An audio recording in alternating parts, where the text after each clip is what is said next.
नमस्कार मित्रांनो, आज आहे 7 एप्रिल आणि लपंडाव या मालिकेमध्ये आज आपण पाहणार आहोत की तिसरी फेरी सुद्धा आता खरी तेजस्विनी कामत जिंकली आहे. पण या सरकारला समजलंय की ती जी काही डायरी आहे तिच्याजवळ ते राघवने नाही तर स्वतः कान्हाने लिहिली आहे. त्याचबरोबर आता कान्हापर्यंत या मनस्विनीचे खोटे लेन्स कसे पोहोचतात ते आपल्याला आजच्या भागात पाहायला मिळणार आहे. तर मित्रांनो, व्हिडिओ शेवटपर्यंत नक्की पहा आणि तुम्हाला आजचा भाग कसा वाटला मला कमेंट करून नक्की कळवा. तर मित्रांनो, ज्यांनी चॅनलला सबस्क्राईब नसेल केलं तर सिरियलच्या अपडेटसाठी चॅनलला सबस्क्राईब करा. तर मित्रांनो, आजचा भाग सुरू होतो. आता सगळेजण ब्रेकफास्टसाठी खाली बसले असतात. सखी आता सगळ्यांसमोर सरकारला म्हणते, मला काही प्रश्न पडलेत, त्याची मला उत्तरं हवी आहेत तुमच्याकडून. तर ही मनस्विनी सखीला म्हणते, कोणते प्रश्न? बरं विचार. त्यावर आता सखी विचारते, मला सांगा, युजली सर्दी झाल्यावर कुठले घरगुती उपाय केले जातात? त्यावर आता ही मनस्विनी सांगते, वाफ घेणे, सर्दीचं औषध देणे, एसी पंखा वगैरे बंद करणे, जे काल रात्री मी केलं होतं. तुला सहन होणार नाही म्हणून मी एसी बंद केला होता. आता ही मनस्विनी आठवते आणि म्हणते, आणि हो, काढा करून देणे. आता सखी बरोबर हिला फसवते मनस्विनीला, बघत राहा. तर सखी म्हणते, करेक्ट. आता हे झाले कॉमनली केलेले जाणारे उपचार. पण मला सांगा, जेव्हा सखीला सर्दी होते तेव्हा कुठले घरगुती उपचार केले जातात? त्यावर आता ही मनस्विनी सखीला म्हणते, सखीला सर्दी, तिच्यावर उपचार? कमॉन, तुझ्यासाठी काही वेगळे उपचार असतील का? त्यावर आता सखी म्हणते, हो आहेत ना सरकार. फॉर एक्झाम्पल, आंबट पदार्थ खाल्लेत की माझे दात ठणकतात, किंवा सोया पावडरची मला एलर्जी आहे, आणि मुळात अशा बऱ्याच गोष्टी माझ्या वेगळ्या आहेत. तर सांगा मग, सखीला सर्दी झाली की कुठले घरगुती उपाय करायला हवेत? त्यावर आता ही मनस्विनी सखीला म्हणते, अगं सांगितलं ना, वाफ घेणे, सर्दीचं औषध. सखी म्हणते, नाही नाही सरकार, मला वाटतं तुम्ही माझा प्रश्न नीट ऐकलाच नाहीये, किंवा तो प्रश्न ऐकूनही तुम्हाला तो समजलाच नाहीये. मी परत एकदा विचारते. सखी कामत, राघव कामत आणि तेजस्विनी कामत यांची एकुलती एक मुलगी जेव्हा आजारी पडते, सर्दीने ती हैराण होते, तेव्हा नेमके कुठले घरगुती उपचार केले जातात? आता आपल्याला सगळ्यांना माहितीये की ही तर खोटारडीच आहे आणि हिला काहीच माहिती नाहीये. तर ही मनस्विनी असं आठवण्याची ऍक्टिंग करते सखी समोर आणि म्हणते, ते आपलं आय मीन असं वगैरे ती करत असते. तर सखीला बरोबर समजतं आणि सखी म्हणते, ते आपलं हे ते. सरकार, मला सांगा, लवंग तव्यावर भाजून त्याची पुरचुंडी करून ती नाकाशी अशी लावायची, अशा प्रकारचं काहीतरी असं म्हणायचंय का तुम्हाला? तर बरोबर आता ही मनस्विनी म्हणते, हो अगं मी हेच तर म्हणणार होते. मग सखी म्हणते, हा मग हेच तर करायचं होतं. तर ही मनस्विनी सुद्धा म्हणते, हो. तर आता सखी डायरेक्टच म्हणते, मग तुम्ही का नाही केलं हे? बोला सरकार. आता हे ऐकून ही मनस्विनी कोमातच जाते आणि ती थोडी घाबरते आणि सखीला म्हणते, का नाही केलं म्हणजे? अगं मी तुला त्या अवस्थेत बघून प्रचंड पॅनिक झाले होते आणि अगं मला सुचलंच नाही. तर आता सखी म्हणते, सुचलं नाही? असं कसं नाही सुचलं? नाही म्हणजे मी तुमची एकुलती एक मुलगी आहे ना. तर ही मनस्विनी म्हणते, हो. पुढे आता सखी म्हणते, मग लहानपणी मी जेव्हा आजारी पडायचे तेव्हा इतर कुठलेच कॉमन उपचार माझ्यावर वर्क नाही करायचेत, तेव्हाही तुम्ही मला अशीच स्पेशल ट्रीटमेंट द्यायचात, हो ना सरकार? तर ही मनस्विनी म्हणते, हो मग मीच द्यायची तुला स्पेशल ट्रीटमेंट, दुसरं कोण देणार? त्यावर आता सखी म्हणते, तुमची बहीण.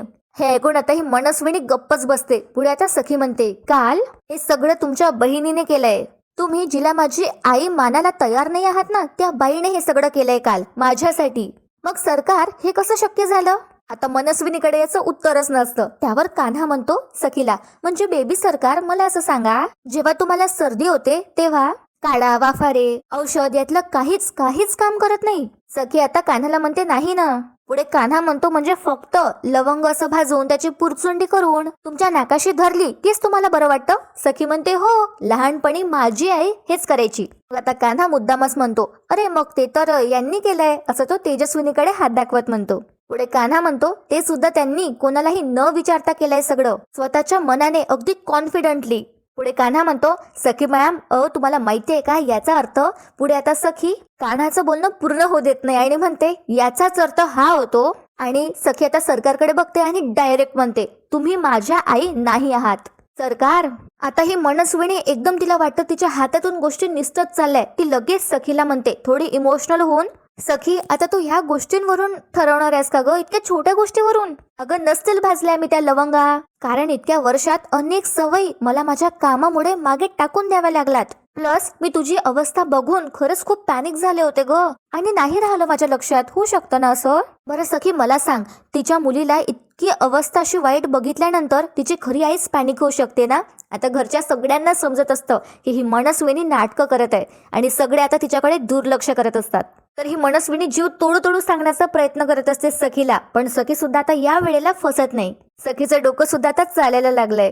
तर असं काय होतं पुढे, आता ही मनस्विनी म्हणते, नाही सुचलं मला हे सगळं, आणि नाही केले मी असे घरगुती उपचार, पण तुला सांगते, मी जे केलं तुला ते सांगते. मी सरकार आहे, पण तुझी अवस्था बघून मी नाईट ड्रेसमध्ये बाहेर गेले, डॉक्टरांना गाठलं आणि त्यांना गाडीत टाकून भर वेगात गाडी चालवत आणली आणि त्यांना मी घेऊन आले. मित्रांनो, आपल्या सगळ्यांना माहिती आहे की हिने डॉक्टरांनाच गाडी चालवायला लावली होती आणि स्वतः मस्त एक झोप काढली होती हिने गाडीत. असो, तर आता काय होतं पुढे, ही मनस्विनी म्हणते, तुला त्रास होऊ नये म्हणून मी एसी पंखा सगळं बंद केलं, नाही लावला मी एसी. मी जेव्हा आले तेव्हा तू झोपली होती सगळं सखी. आणि बघा मित्रांनो, किती खोटं बोलते ही मनस्विनी सखीला म्हणते.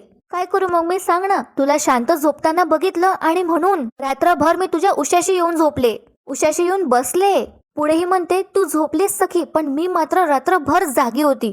आपल्याला सगळ्यांना माहिती आहे मित्रांनो की ही इथे पण खोटी बोलतेय. ही मनस्विनी रात्रभर सखीच्या बाजूलाच गारगूर झोपली होती आणि सखीची खरी आई सखीसाठी जागी होती. पण मात्र सखीला हे बरोबर माहिती असतं आणि सखी म्हणते आता या सरकारला, अच्छा तुम्ही रात्रभर झोपल्या नाहीत, ठीक आहे, मग मला जाग आल्यानंतर तुम्ही काय केलं?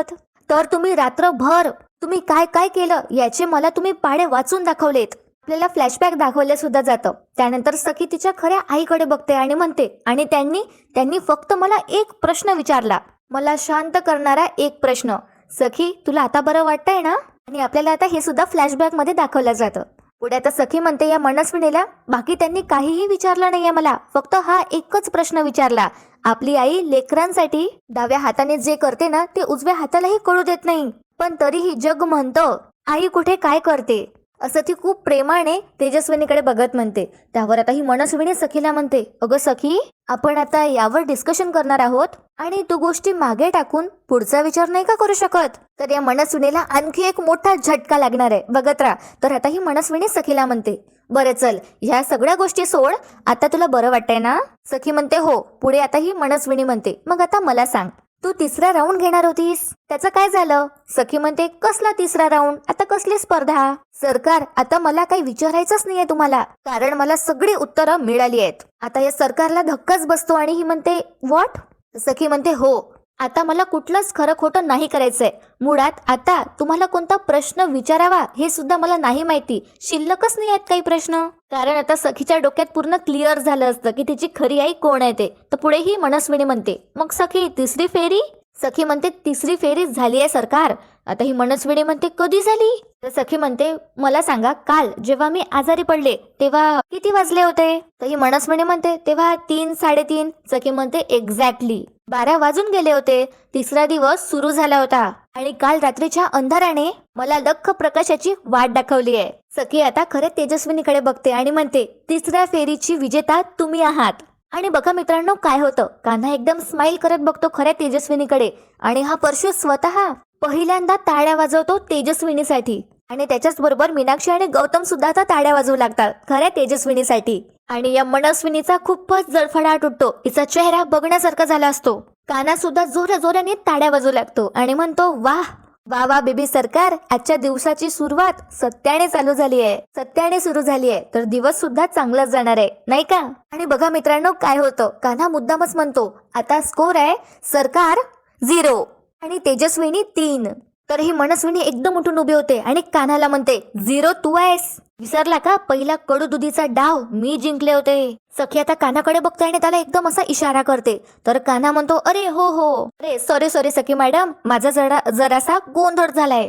कान्हा आता करेक्ट करत म्हणतो, सरकार 1 आणि तेजस्विनी 2, पण तरी सुद्धा त्या आघाडीवरच आहे. कान्हा तर टोमणा मारतो या मनस्विनीला आणि म्हणतो, तुम्हाला अजून खूप प्रयत्न करावे लागतील. आता उद्याची शेवटची 4थी फेरी, उद्याच्या फेरी अंती कळेल की सखी मॅडमची खरी आई कोण आहे ते.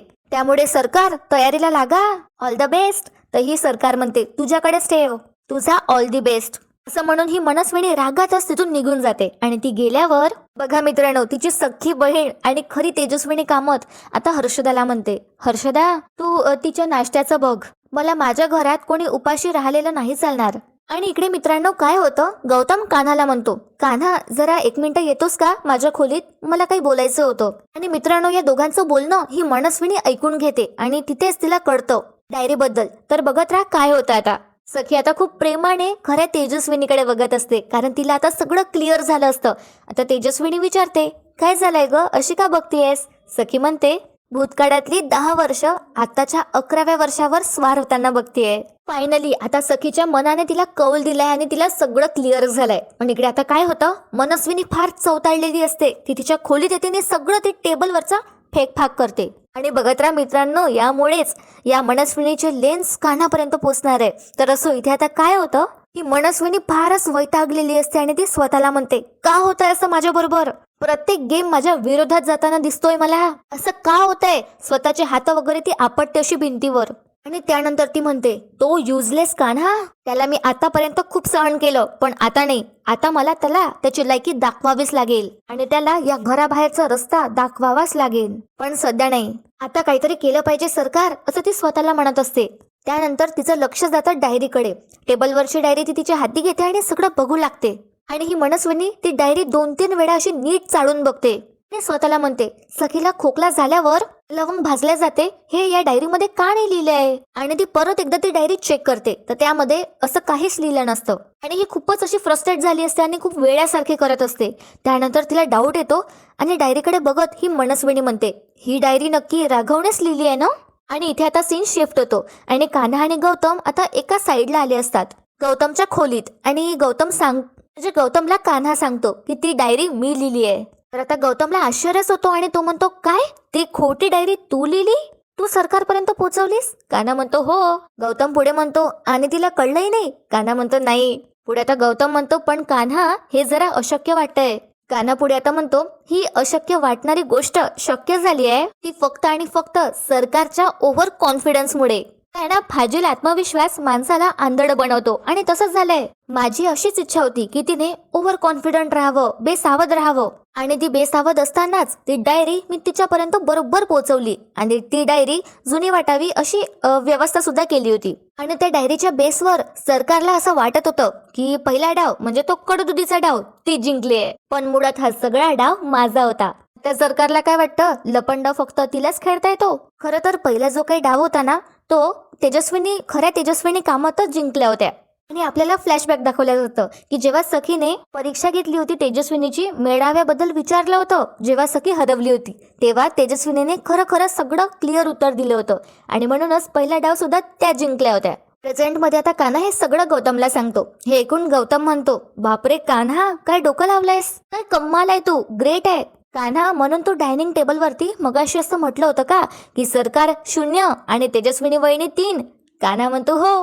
पण मित्रांनो, आपल्याला आता दाखवलं जातं, कॅमेरा थोडा मागं घेतला जातो आणि मनस्विनी गौतम आणि कान्हाचं बोलणं ऐकत असते लपूनच. आणि मनस्विनीला समजतं की ती डायरी सुद्धा खोटी आहे, म्हणून ती आता स्वतःच्या खोलीत परत येते आणि ती डायरी फाडून फेकून देते. ती डायरी फाडायच्या आधी ती कान्हाचं नाव घेत ती डायरी फाडून फेकून देते. पूर्ण कान्हाचा राग ती त्यावर काढते. तितक्यात तिथे तर हर्षदा येते खाण्यासाठी, जेवायसाठी काय हवंय विचारण्यासाठी, खऱ्या तेजस्विनीने सांगितल्याप्रमाणे. पण ती आल्याबरोबर ही मनस्विनी तिच्या अंगावर सुद्धा ते पेजेस फेकते डायरीचे आणि म्हणते, व्हॉट, हे सगळं उचल आणि बाहेर नेऊन फेक, क्विक, असं म्हणत ही मनस्विनी दुसऱ्या साईडने असं तिचं तोंड फिरवते. पण मित्रांनो, जे मनस्विनीने टेबलवरचं सगळं फेकलं असतं त्यामध्ये तिचे लेन्स सुद्धा असतात. आणि हर्षदा आता खाली पडलेलं सगळं उचलते, परफ्यूम वगैरे सगळं, ज्यामध्ये लेन्स सुद्धा असतात. पण हे मनस्विनीला माहिती नसतं, कारण तिने तिचं तोंड फिरवलं असतं दुसऱ्या दिशेने. हर्षदा आता ते सगळं घेऊन जाते खाली. आणि इकडे आता गौतम कान्हाला म्हणत असतो, हे घर कधी एकदाचं मुक्त होते ना त्या सरकारपासून, असं झालंय कान्हा आता. कान्हा म्हणतो, होईल, उद्या होईल. जो आनंद गेली 10 वर्ष या घराला नाही मिळाला ना, ते उद्या होईल. तो आनंद उद्या मिळेल आणि हे घर पुन्हा पहिल्यासारखं आनंदात नाहून निघेल. आणि या घरात भीती नसेल, फक्त प्रेम आणि आपुलकी असेल. दुःखाला जागाच नसेल, फक्त आनंद आणि आनंदच असणार. त्यावर आता गौतम म्हणतो, थांब कान्हा, या घराला स्वप्न बघायची सवय नाहीये, आधी सरकारला हारू देत आणि ती सरकार इतक्या सहजासहजी हार पत्करेल असं मला नाही वाटत. ती जिंकण्यासाठी वाटेल त्या थराला जाईल आणि त्यात जर का तिने एखादा डाव रचला मग या सगळ्या आनंदावरती विरजण पडेल. कान्हा आता सगळं नीटपणे ऐकू लागतो आणि म्हणतो, नाही काका तुमचं बरोबर आहे, पण उद्या सखी मॅडम काय प्रश्न विचारणार आहे हे मला सुद्धा नाही माहिती. त्यांनी मला अशी कल्पना नाही दिली आहे, पण मला असं फार वाटतं की त्या सरकारचं एखादं असं मोठं गुपित सगळ्यांसमोर यावं, असं काहीतरी घडलं पाहिजे. तर गौतमला आता ऑलरेडी माहिती असतं आणि त्याला या मनस्विनीचे लेन्स आठवतात आणि त्याला हे माहिती असतं की या खोटारड्या मनस्विनीचे डोळे निळ्या कलरचे आहे म्हणून. इथे आता आपल्याला दाखवलं जातं की कुल्फीची ड्रॉइंग झाली असते आणि ती वाट बघत असते कान्हाची. त्यांनी अजून कलर आणलेच नसतात. तर आता सरकारच्या रूम मधून खाली ही हर्षदा येते आणि तिच्या हाती सगळं सामान असते, सरकारने जे उचलायला लावलं आहे ते वालं. पण या सरकारला माहिती नसतं की त्यामध्ये तिची लेन्स सुद्धा आहे. पण आता हर्षदा खाली येते आणि ती स्वतःला म्हणते, या वस्तू आताच नको फेकायलात, सरकार लहरी आहेत. मी जर हे सगळं फेकून दिल्या वस्तू आणि त्यांनी पुन्हा मागितल्या तर माझी तर वाटच लागेल. तर आता कुल्फीचं लक्ष जातं हर्षदाकडे आणि हर्षदा ते सामान दुसरीकडे ठेवणार असते.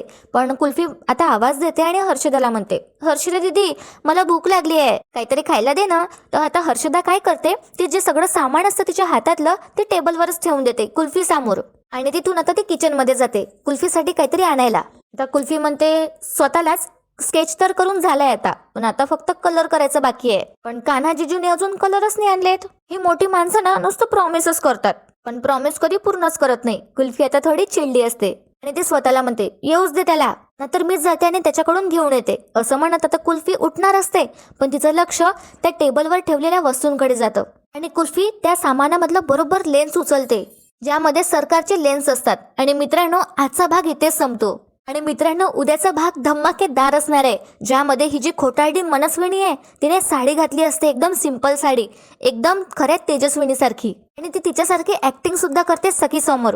तिला कारण हा डाव जिंकायचा असतो. आणि जी कुल्फी आहे ती लेन्स घेऊन कान्हाकडे जाते. कान्हा विचारतो, हे तर लेन्सची डबी आहे, तुला कोणी दिली? कुल्फी म्हणते, कोणीच नाही, ही तर मला खालीच सापडली आहे. आणि इथूनच आता कान्हाला सगळं क्लिअर होतं.